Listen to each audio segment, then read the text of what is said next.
Former Defense Secretary Mark Esper under Donald Trump also spoke out against his former boss.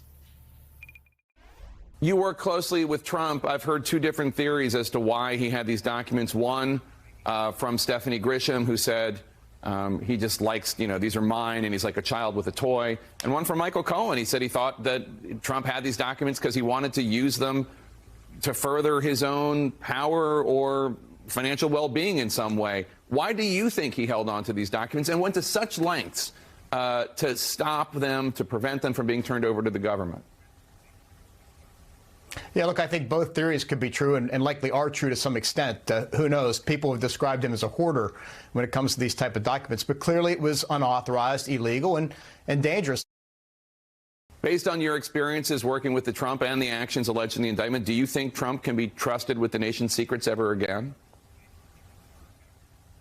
Well, based on his actions, again, if proven true under the indictment by the special counsel, no. I mean, it's just irresponsible action that places our service members at risk, places our nation's security at risk. You understand the seriousness of this better than I do. Why is it a risk to the nation's security to have these documents lying around at Mar-a-Lago? Well, imagine if a foreign agent, another country, were to discover documents that outline America's vulnerabilities or the weaknesses of the United States military. Think about how that could be exploited, how that could be used against us in a conflict, how an enemy could develop countermeasures, things like that. Or in the case of the most significant piece that was raised in the allegation about U.S. plans to attack Iran. Think about how that affects our readiness, our ability to prosecute an attack if indeed we know that Iran eventually develops a nuclear weapon and we need to act on it. I mean, those things affect our ability to effectively execute policy, and it could also affect, again, the lives of our military members who are sent forward to do such type of operation. So I'm quite concerned about this. These are very serious allegations and need to be taken seriously by everybody involved. Again, Charlie, this was just not anybody. This is who Donald Trump chose to run the Pentagon, to run America's military. And this is what he said. What Donald Trump did was unauthorized, illegal, and dangerous. He cannot be trusted with America's national secrets. And he places these actions, if proven true, places servicemen at risk and places our country at risk. Again, let me just say it again. Wow. Not a left-winger, not a Democrat. The person that Donald Trump chose to run the Pentagon now saying that he can't be trusted with America's secrets because he will put servicemen and servicewomen's lives at risk. And he's dangerous. And when he was asked directly, can Donald Trump ever be trusted with the nation's secrets again, he said no. So that soundbite, side by side with Bill Barr, is really extraordinary. And I hope we keep drawing a line under it.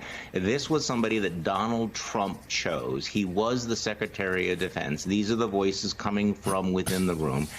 In many ways, his comments are more damning than Bill Barr's comments, because he's specifically talking to one of Donald Trump's strengths, which is that he's in favor of a strong military, that he supports the troops, that he supports veterans. And there's Mark Esper saying, no, this guy actually put them all at risk. So, again, I agree with Mika that we can go back and say, why didn't you see this earlier? You'd been warned about this. But in the moment we're in right now, I do think that it's worthwhile emphasizing all of these voices coming from within the administration. And whether Republican voters are going to listen, I don't know. But this is far more, this is far more damaging than if this critique had been coming from the usual resistant suspects. These are people who served in the Trump administration who at one time he thought were so trustworthy and were so reliable that he put them in charge of the most important agencies in the federal government. And now, of course, he's throwing them under the bus. Bill Barr, Esper, Christie, they're all going to have to deal with themselves, look in the mirror and figure out why they didn't say something earlier. But the fact that they are now, these are the people with the most information who have seen him as president, and they are saying, watch out. And by the way, we can get into this later.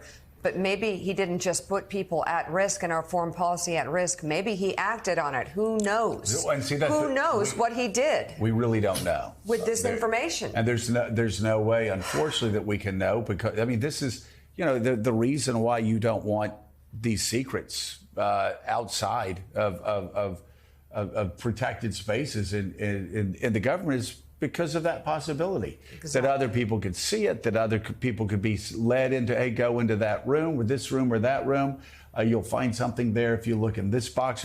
There, we don't know what happened, but you know, this presumption that there just seems this presumption that it's funny that he just threw these boxes there and no damage was done to America's national security. And our credibility. I mean, listen, the government would never make that assumption. Military would never make that assumption. Oh, what? We just hope for the best. We hope that they were just stacked there for a year and a half. We hope that they were just stacked there and not shown to anybody. Why? What evidence do we have that actually grave damage has not been done to America's national security? There is no evidence of that.